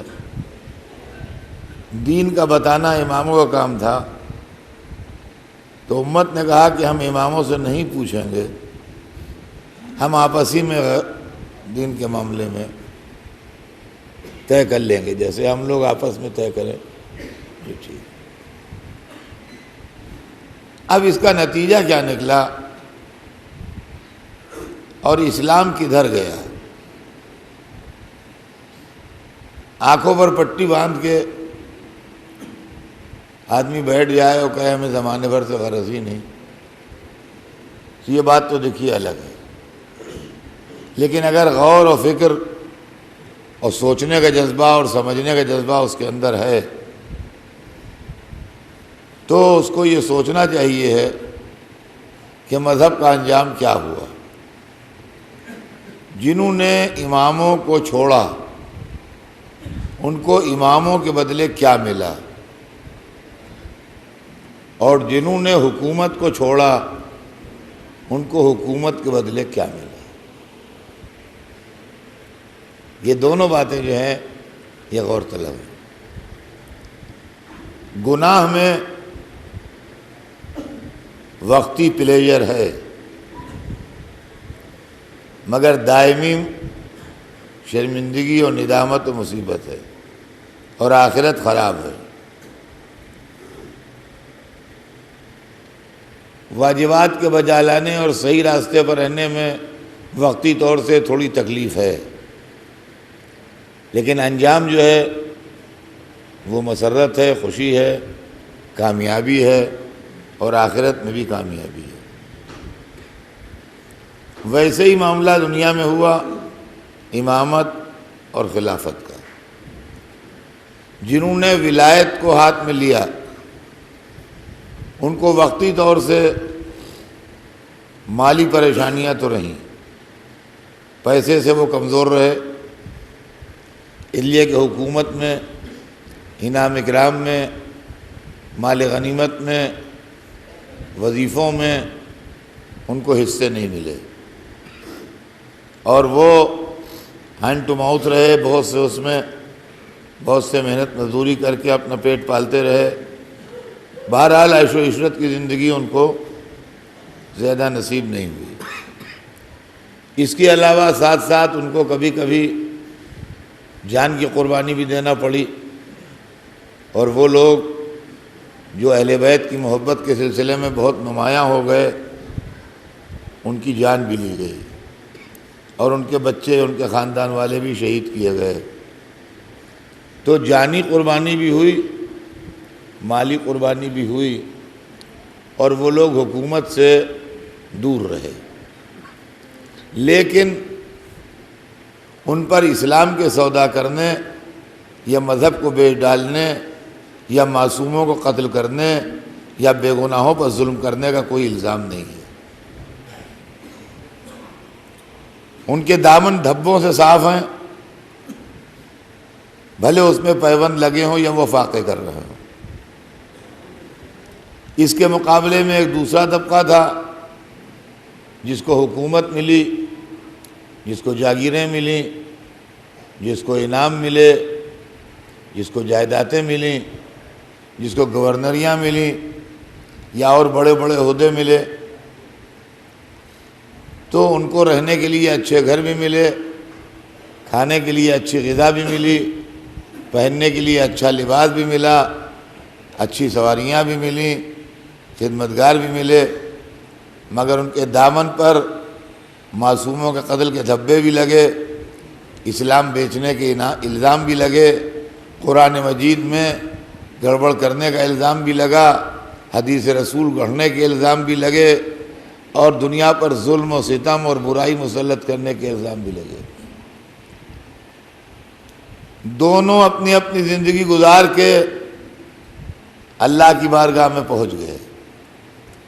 نہ وہی ہمیشہ جیے جنہوں نے تکلیفیں اٹھائی تھیں، اور نہ وہی ہمیشہ جیے جنہوں نے راحتیں اٹھائی تھیں، مگر تکلیفیں اٹھانے والے اپنے نام کے ساتھ نیک نامی لے گئے، اور راحتیں اٹھانے والے اپنے نام کے ساتھ بدنامی لے گئے۔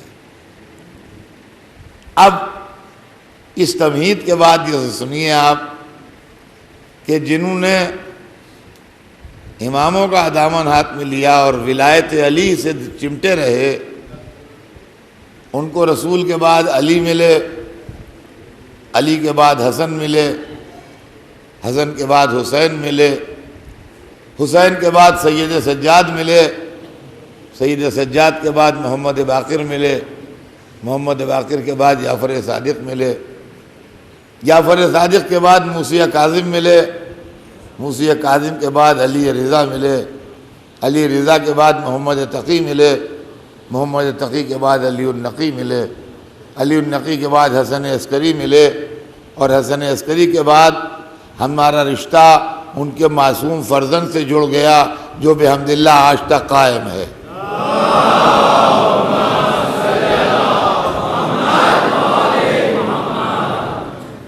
یہ ہماری کہانی ہے۔ اس کہانی کو کہنے میں نہ پسینہ آتا ہے، نہ نظریں جھکتی ہیں، نہ شرمندگی ہوتی ہے، نہ چبا چبا کے لفظیں ادا کی جاتی ہیں، نہ تعویل ہوتی ہے۔ دیکھیے مطلب یہ ہے، بات یہ جناب یہ سب کچھ نہیں ہے، بالکل بآواز بلند باعزت طریقے سے نام لیتے ہیں۔ یہ ہماری فہرست ہے۔ جن لوگوں نے دامنی چھوڑا، پھر ان کو کچھ خلفاء ملے، اور آگے جا کے سلسلہ یوں ہو گیا کہ معاویہ ملے، یزید ملا، مروان ملا، عبد الملک ملا۔ عبد الملک کے بدکردار 4 بیٹے ملے، سلیمان ابن عبد الملک، مروان ابن عبد الملک، یزید ابن عبد الملک، ولید ابن عبد الملک۔ پھر اس کے بعد اور بنی امیہ کے 2 بادشاہ ملے۔ پھر بنی امیہ کے بادشاہوں نے ان کا سلسلہ بنی عباس سے جوڑ دیا، تو ابو العباس صفا ملا، منصور دوانقی ملا، ہادی ملا، مہدی ملا، ہارون ملا، مامون ملا، معتصم ملا، متوکل ملا، معتز ملا، معتمد ملا۔ اور اس کے بعد بادشاہوں کا ایک سلسلہ رہا اور صاحبان اقتدار کا ایک سلسلہ رہا۔ اب عزیزان گرامی، تاریخ کے اندر ایک بادشاہتوں کا سلسلہ تھا جس کے اندر بنی امیہ و بنی عباس رہے، اور ایک امامتوں و ولایتوں کا سلسلہ تھا جس کے اندر ائمہ اطہار رہے۔ ہم اس مسلمان امت پر بھروسہ کیا کریں جو مسلمان امت صحیح و غلط میں تمیز نہ کر سکے، کھرا اور کھوٹا پرکھ نہ سکے، اصلی اور نقلی کو دیکھ نہ سکے، وہ ہماری رہنمائی کیا کرے گی؟ میں مثالیں دیتا ہوں، پھر کبھی کبھی مجلسوں میں وہ مثالیں ریپیٹ بھی کر دیتا ہوں، اس لیے کہ مجمع بدل جاتا ہے، ہر 2-4 سال کے بعد کافی تبدیلیاں آ جاتی ہیں مجمع میں، تو کچھ نئے بچے بڑے ہو جاتے ہیں اور جوان ہو جاتے ہیں، تو ان کی سمجھ میں بات آ جائے۔ ہم کیا بھروسہ کریں ملت مسلمہ پر؟ مسلمان امت بڑا بھیانک ہے، خدا کی قسم۔ ہم کو کیا آپ ڈراتے ہیں؟ امہ،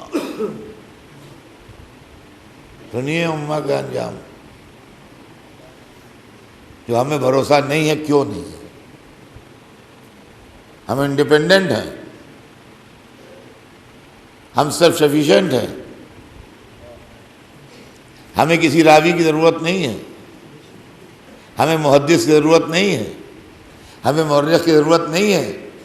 قربان جائیے اپنے اماموں کے، انہوں نے آپ کو سیلف سفیشینٹ بنا دیا ہے، آپ کو کسی کی ڈڑھی بجانے کی ضرورت نہیں ہے۔ البتہ وہ سیلف سفیشینٹ نہیں ہے، ان کو آنا پڑتا ہے۔ خلافت 4 قدم نہ چلی جب تک ہمارا سہارا نہ لے لیا۔ صلوات بھیجتے ہیں محمد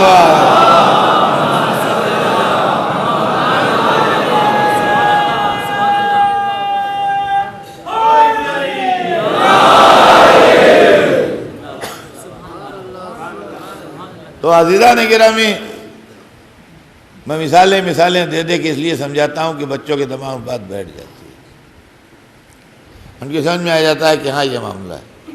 ایک میری بڑی پرانی مثال ہے، وہ میں دہرا رہا ہوں،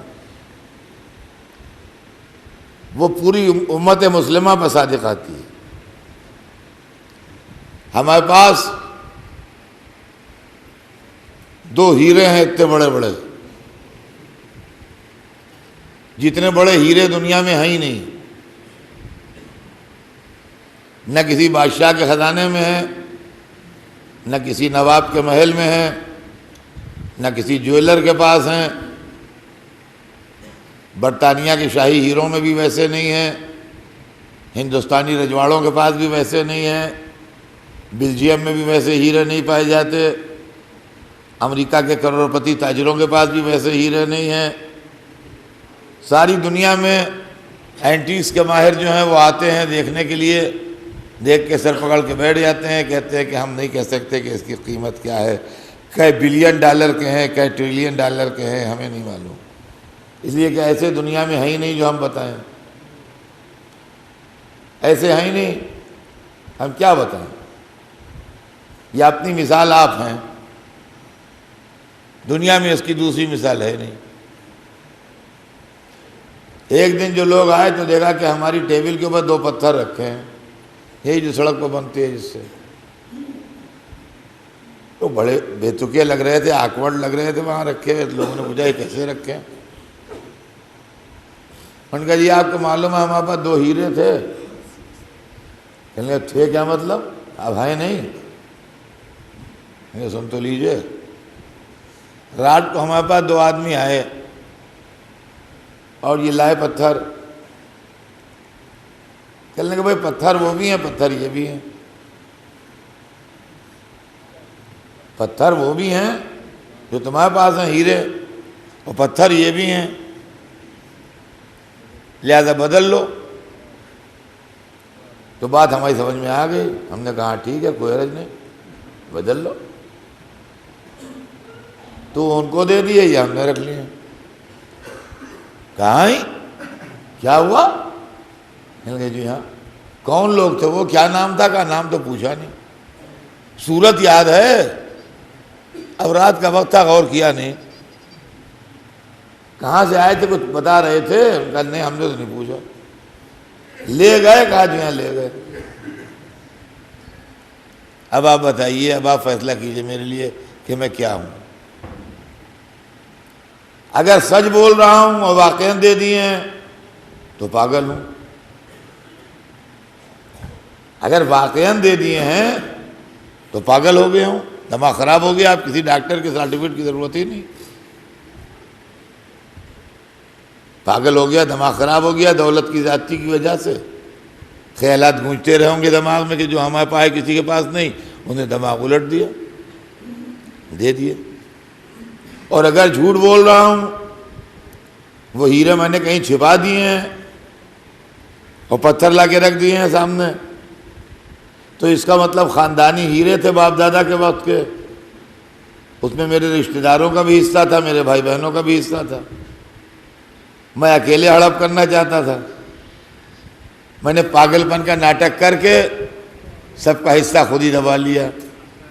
اگر ایسا واقعہ ہے تو میں چور ہوں جو اپنے بھائی بہنوں کا حق چورا رہا ہوں۔ اگر صحیح الدماغ ہوں تو چور ہوں، ورنہ پاگل ہو گیا ہوں۔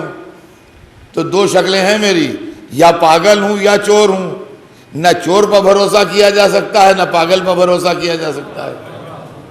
جو چور پر بھروسہ کرے وہ بھی بے وقوف، اور جو پاگل پر بھروسہ کرے وہ بھی بے وقوف۔ عزیزان گرامی، یہ امت وہ ہے، امت مسلمہ، جس کا نام ہے کہ اس کو اللہ نے ایسے 2 ہیرے دیے حسن و حسین کے نام سے، جیسے انبیاء اوصیاء خاصان خدا کے خزانوں میں کہیں نہیں ہیں۔ ایسے 2 کسی کے پاس نہیں تھے، آدم سے لے کے عیسیٰ تک جیسے 2 آپ کو مل گئے۔ اس امت نے کیا کیا کہ ان دونوں ہیروں کو دے کے معاویہ و یزید کو لے لیا۔ تو جو امت حسن و حسین کو معاویہ و یزید سے بدل لے، یا پاگل ہے یا چور ہے۔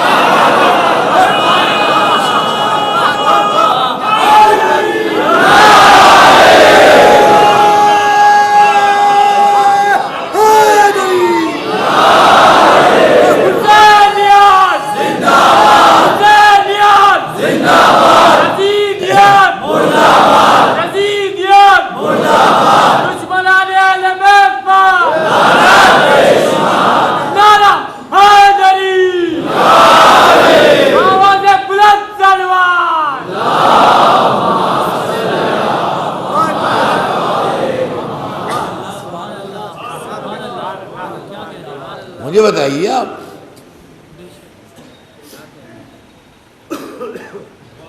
مجھے بتائیے آپ یہ کیا ہوا؟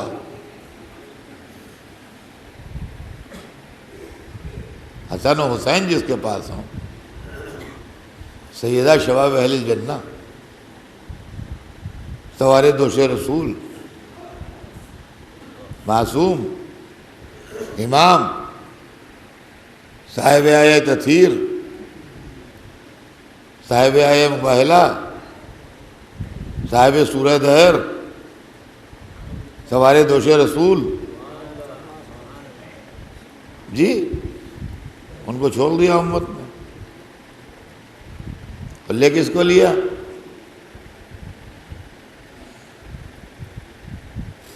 اور یہ سب مورخین نے لکھا کہ اسلام میں ملوکیت آ گئی، آ تو گئی، سوال یہ پیدا ہوتا ہے کہ آ تو گئی، آپ نے کیا کیا؟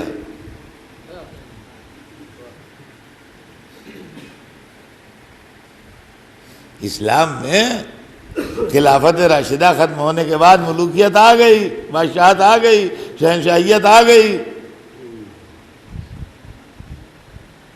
آ گئی۔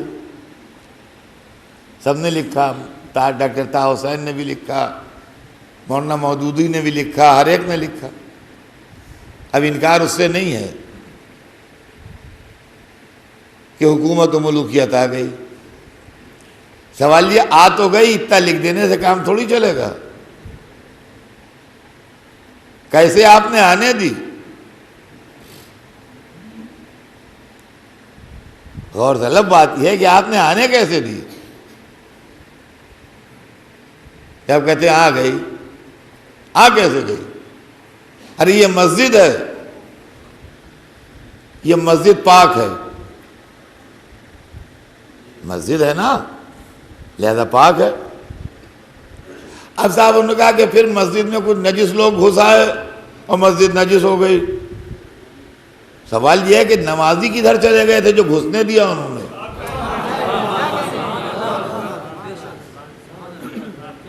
کیا مسجد خالی پڑی ہوئی تھی؟ کوئی نماز پڑھنے والا نہیں تھا مسجد میں؟ گھس تو آئے، لیکن آپ نے گھسنے کیسے دیا مسجد میں؟ اور اگر آپ کی نظر بچا کے گھس آئے تھے تو آپ نے نکالا کیوں نہیں مسجد سے باہر؟ اور پانی آپ موجود تھا، حوض آپ کا بھرا ہوا تھا، آپ نے مسجد پاک کیوں نہیں کی؟ اب آپ یہاں بیٹھے تسبیح کھٹکھٹاتے رہے اور مسجد میں نجس لوگ گھس آئے، ہم کیا کریں گھس آئے؟ اللہ آپ کا بھولا پن سلامت رکھے۔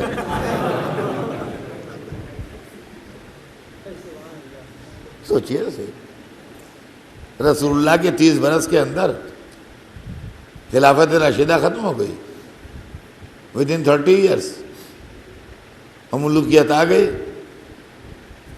تو صحابہ و تابعین کہاں چلے گئے تھے جنہوں نے اسلام کے اندر ملوکیت کو گھسنے دیا اور ملوکیت کو آنے دیا اور ملوکیت کا قبضہ ہو جانے دیا، اور بیٹھے کھانا کھاتے رہے اور آرام کرتے رہے؟ آگے سے گئی جی ہاں۔ تو اب یہی لوگ جب دین دینے کے لیے آگے بڑھیں تو ہم کیا سمجھ کے ان سے دیں؟ علی نے، سنیے گا، امام حسن نے، امام حسین نے، 3 امام ہمارے ایسے گزرے ہیں جنہوں نے ہمارے عقائد کے اوپر اتنی زبردست روشنی ڈال دی ہے کہ اب اس کے آگے اگر کسی کی سمجھ میں عقائد نہ آئیں تو یہ آنکھوں کا قصور ہے، روشنی کا قصور نہیں۔ سنیے گا، 3 اماموں کا دور جو گزرا، اعمال کی تعلیم تو ہو ہی رہی تھی، مذہب تو بتایا ہی جا رہا تھا، لیکن عقائد کے اوپر بھرپور روشنی پڑی ہے۔ اگر آپ مولا علی کے معاملات کو دیکھیے تاریخ میں، یا امام حسن کے معاملات کو دیکھیے، یا امام حسین کے معاملات کو، 3 اماموں کا دور تھا۔ لیکن ضرورت ایک شاک کی تھی، اس لیے کہ ملت کو ملوکیت نے سلا دیا تھا، ملت کو ملوکیت نے سلا دیا تھا، وہ شاک دیا حسین نے جو سوئے ہوئے ذہن کو جگایا اپنی قربانی پیش کر کے۔ اب آیا چوتھے امام کا زمانہ۔ میں اپنے بچوں سے یہ اپیل کروں گا کہ میرے بیان کو غور سے سنیں، جو ہو رہا ہے آج بھی اور آج کے بعد بھی۔ اب آیا چوتھے امام کا زمانہ۔ چوتھے امام کے زمانے میں عام طور سے ہمارے بچے یہ جانتے ہیں کہ بہت مظلوم تھے، واقعہ کربلا میں بیمار تھے اور زندگی بھر بہت عبادت کی۔ سید سجاد لقب تھا، سجدے بہت فرماتے تھے۔ زین العابدین لقب تھا، عبادت بہت کرتے تھے۔ حضرت بہت مظلوم تھے اور واقعہ کربلا کے موقع پر بیمار تھے۔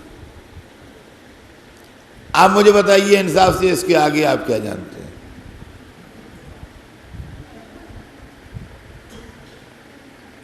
تو سمجھیے کہ آپ کے چوتھے امام نے کون سا کارنامہ انجام دیا ہے۔ چوتھے امام کو امامت ملی امام حسین کے بعد۔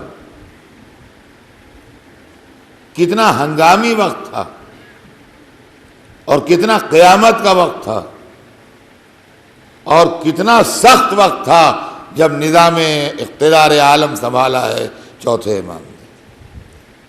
شاید آدم سے لے کے اور آخر تک کسی کو ایسی سچویشن میں امامت نہیں ملی ہے جس سچویشن میں چوتھے امام کو ملی ہے۔ چوتھے امام کے زمانے میں دو چیزیں تھیں۔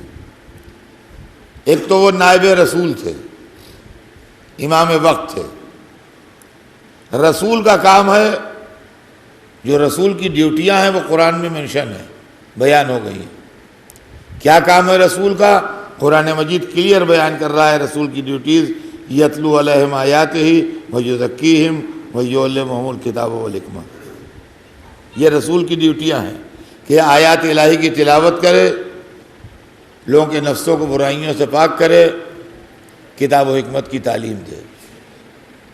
قرآن پاک میں ایک جگہ نہیں کئی جگہ یہ آیت ہے، سورہ جمعہ کے علاوہ بھی ہے، اس کو ریپیٹ کیا گیا ہے قرآن میں، رسول کی ڈیوٹیاں بتائی گئی ہیں کہ یہ ہیں۔ تو چوتھے امام بحیثیت نائب رسول کے، بحیثیت نائب امیر المومنین کے، ان کی یہ ڈیوٹی تھی کہ وہ آیات الہی کی تلاوت کریں، کتاب و حکمت کی تعلیم دیں، لوگوں کے نفسوں کو برائیوں سے پاک کریں۔ ایک طرف یہ ڈیوٹیاں لگی ہوئی ہیں، دوسری طرف حالات ایسے ہیں کہ زبان کھولنا مشکل ہے، بولنا مشکل ہے، پورا شوب دور ہے، چاروں طرف اہل بیت کی دشمنی کی ہوا چل رہی ہے، کسی کو بلائیں تو وہ بھی قتل کیا جائے، کسی کے پاس جائیں تو وہ بھی مار ڈالا جائے۔ رسول کی ذمہ داری کے فرائض جو ہیں وہ کیسے انجام دیے جائیں؟ اگر امام کوئی جلسہ کر کے لوگوں کو بلاتے ہیں تو دوسرے دن وہ سب سولی پٹنگے ہوں گے، پھر اس کے بعد زندگی میں کبھی آئیں گے نہیں بلائے پر۔ اگر کسی گھر جاتے ہیں تو پولیس کو اٹھا کے لے جائے گی کہ تمہارے پاس کیوں آئے تھے، کیا معاملہ ہے، کیا تم حکومت کے خلاف کوئی سازش کر رہے ہو، کیا کوئی تمہارے پاس کانسپریسی ہو رہی ہے؟ مشکل ہے۔ یہ ذمہ داری پوری بھی کرنا ہے جو رسول کی ذمہ داری ہے۔ حالات جو ہیں وہ بے انتہا خراب ہیں، بات کرنے کا اور رک کے ٹھہر کے کسی کے مزاج پوچھنے کا موقع نہیں ہے، ایک چیز۔ دوسری چیز، حسین کی شہادت نے جو انقلاب پیدا کیا ہے دماغوں میں اور فکر میں اور آدمی کے سوچنے میں، اس انقلاب کی قیادت سوائے سید سجاد کے کون کرے گا؟ اس انقلاب کا قائد کون بنے جو شہادت حسین نے پیدا کیا ہے؟ ہر دماغ میں کوسچن مارک آ گیا، یہ کیا ہوا، یہ کیا ہوا، یہ کیا ہوا، شہادت حسین یہ کیا ہوا؟ ہر ایک سوچ رہا ہے کہ وہاں کہاں پر غلطی ہوئی، ہم سے کیا گڑبڑ ہو گئی جو نبی کے نواسہ مار ڈالا گیا۔ اس انقلاب کی قیادت کرنا ہے چوتھے امام کو۔ حالات خراب ہیں، تلوار اٹھا نہیں سکتے، دین الہی کی پالیسی یہ ہے کہ جبر نہیں ہو، لہذا وہ قوتیں جو اللہ نے ان کو دے رکھی ہیں وہ استعمال کرنے کا موقع نہیں ہے اس وقت۔ رسول رحمت کے جانشین ہیں، بد دعا کر کے ان پر عذاب نہیں نازل کروا سکتے ہیں۔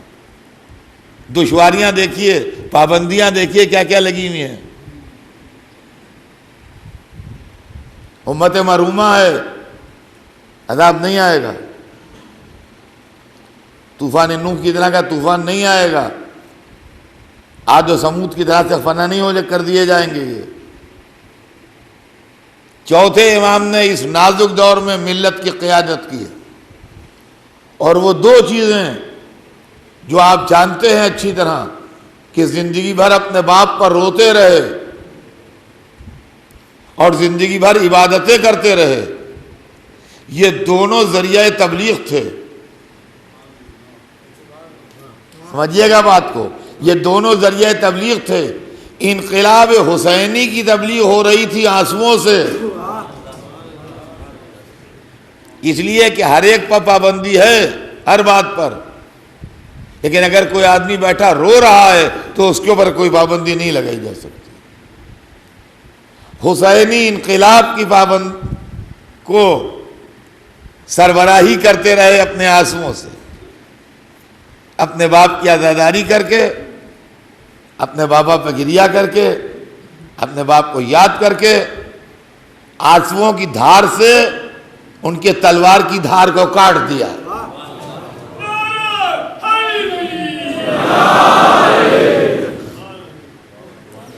اور دوسری طرف حضرت کی دعائیں، مناجاتیں، جن کا ذخیرہ صحیفہ کاملہ کی شکل میں آج بھی ہے،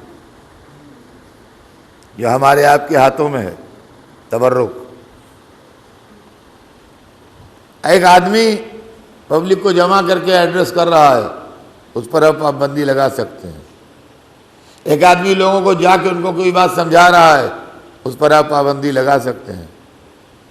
ایک آدمی کہیں تقریر کر رہا ہے، اس کے اوپر آپ ریسٹرکشن لگا سکتے ہیں۔ ایک آدمی مسجد کے کونے میں بیٹھا ہوا اللہ سے دعا کر رہا ہے، اس پر کیا پابندی ہے مجھے بتائیے؟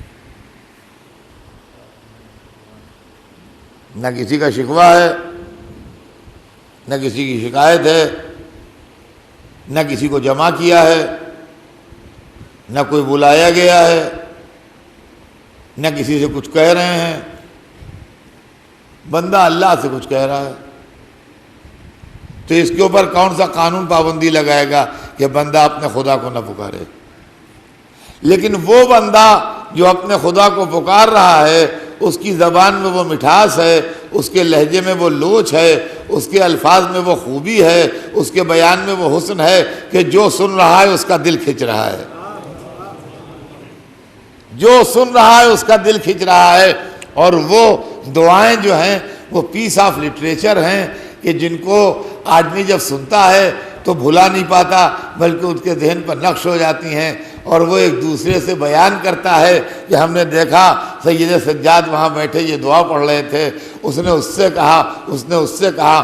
ان دعاؤں میں موعظے ہیں، ان دعاؤں میں حکمت ہے، ان دعاؤں میں تعلیم قرآن ہے، ان دعاؤں میں تعلیم اخلاق ہے۔ اس طریقے سے رسول کی نیابت کا فریضہ